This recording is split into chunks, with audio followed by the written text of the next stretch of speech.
طيب، ده كاب كات على الموبايل. تعالوا مع بعض نفتح project جديد. أبدأ. هنفتح ده مثلًا. حلو، نفس اللي إحنا شُفناه على اللابتوب هو اللي موجود على الموبايل. أنا باعمل إيه؟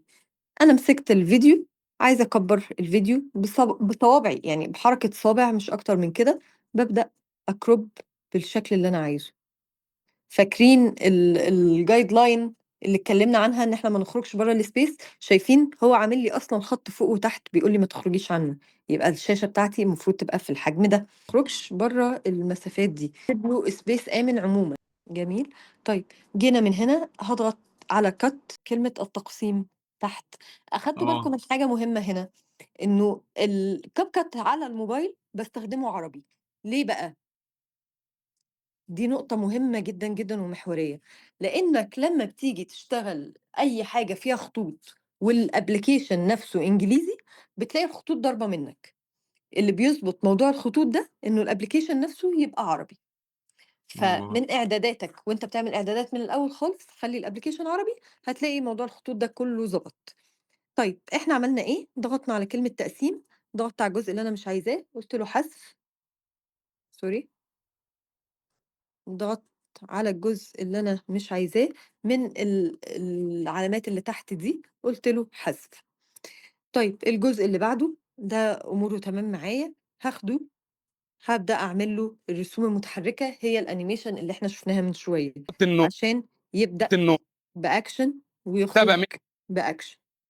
طيب عملنا جزء تاني قطعناه وعايزين نضيف له التأثيرات. هنا التأثيرات سهلة أوي، إن أنت بتضغط على المربع الأبيض اللي ما بين الاتنين فيديو، باضغط عليه بيطلع لي ارتفاع 30 سم ارتفاع 30 سم بيطلع لي الأكشن بالمنظر ده.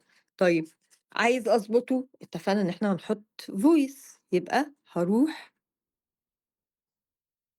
للصوت، ومن الصوت هاقول له أنا عايز مؤثر الصوت.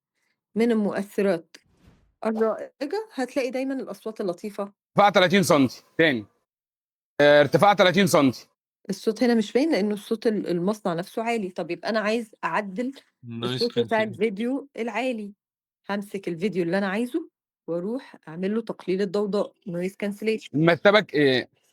حلو، حلو. طيب عايزة أوطّي الصوت نفسه شوية، أضغط عليها، أقول له مستوى الصوت قلّله لي 60 شوية، 5 ارتفاع وده كمان قلّله لي 30 شوية. سم تاني ارتفاع 30 سم تاني ماشي، طيب ضفنا الvoice منين؟ من الصوت، وجيت قُلت له sorry، وجيت قُلت له من الأصوات هات لي أي بقى voice أنا عايزاه، ده متحمّل جاهز، قشطة تمام، هاخده. طَب أنا مش عايز الvoice كلّه زي ما محمد قال، يبقى هاجي من هنا هاقف على الvoice نفسه اللي أنا مش عايزه، وهاكليك عليه أقصه، أدليت الجزء اللي أنا مش عايزه، وآخد ده أشدّه. ما عملتش أي حاجة غير إن أنا شدّيت. إمم. جيت في التدرُّج اللي هي fade in اوضه النوم وfade out، عملتهم ومستوى الصوت قلّلته. اوضه النوم مرتبه 160 5 بس، حلو جدًا. واقعد جرّب كل الtools دي، يعني الموضوع لطيف للي هيحبه، بس إحنا النهارده بنتكلّم في الأساسيات فقط، ماشي؟ من ضمن الحاجات اللطيفة برضه اللي يعني مفيدة جدًا، جدًا عزل الصوت. عزل الصوت بيعزل لك الصوت 60 الخلفية. 5 ارتفاع شوف الدوشة اللي كانت حاصلة وشوفها بعد ما تتعمل. 5 ارتفاع تعالَ 30 نdelete الصوت كمان عشان تحس بيها أكتر. النوم مرتبه 160 5 ارتفاع 30 شوف بقى الصوت بقى عامل إزاي. هتلاقي في tool بتفصل الصوت عن الصورة، الصوت. هي استخراج الصوت دي اللي أنت تقصدها، وفعلًا لمّا ده حصل 60 بدأت تعمل التدرُّج عادي. مرتبه 160 5 ارتفاع 30 سم حلو جدًا، جميل. يبقى إحنا كده عملنا كل الخطوات الأساسية بتاعتنا. عايزين نعمل إيه تاني؟ عايزين نضيف النص. أنا بس هاخد جزء صغير، عايزين نضيف النص، يا إما هاضيفه بtext زي ما اتفقنا، وبعدين أروح للخطوط أختار الخط، أختار النمط، أعمل اللي أنا عايزه كله كمؤثرات وحركات. الرسوم المتحركة هي اوضه الanimation النوم اللي بتدّيني حركة الtext. و خلاص اتعاملت معاها تمام، ببدأ أضيف النص الشرح التلقائي، أختار القالب اللي أنا عايز الشرح يبقى بيه وأقول له إنشاء.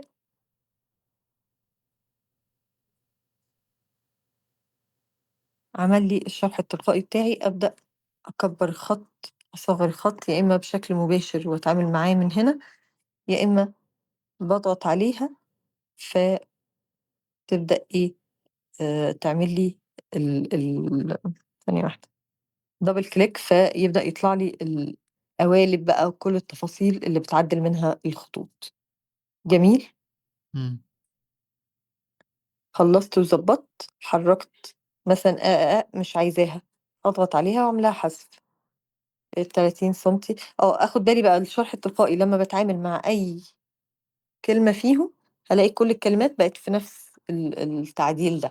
إمم. جميل. الأهم بقى من كل ده كله شفناه على اللابتوب. الأهم من كل ده على الموبايل في ميزة القوالب. القوالب اللي بنعمل منها كل الفيديوز بتاعتنا على تيك توك وخلافه. القوالب هي من التولز اللطيفة اللي بتساعدني أعمل فيديو سريع. فأنا هاخد لقطة من هنا على لقطة من هنا على لقطة من هنا، حتى اللقطات اللي الفيديو ده عايزها. أبدأ أختار اللقطة نفسها أعدل فيها. لأ استني يعني أرجع.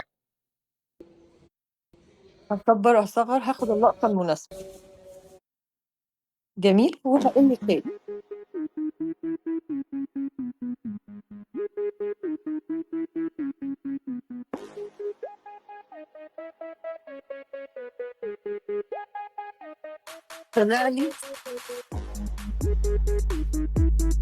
طلع لي الفيديو بمنتهى البساطة. طب لأ إمم. مش عاجبني، هاروح أدوّر على تاني وتالت ورابع، أروح أدوّر في الأقسام المختلفة لحد ما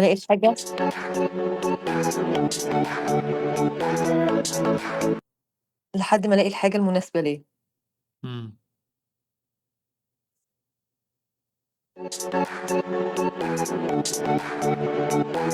طيب الtext ينفع يتغيّر؟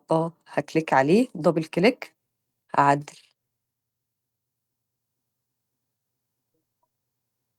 sorry.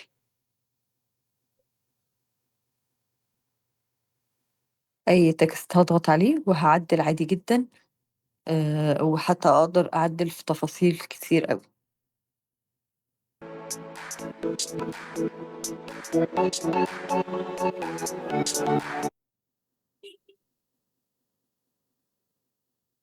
خلّصت، باقول له تصدير، هيتسيف عندي على الموبايل، خلص الكلام.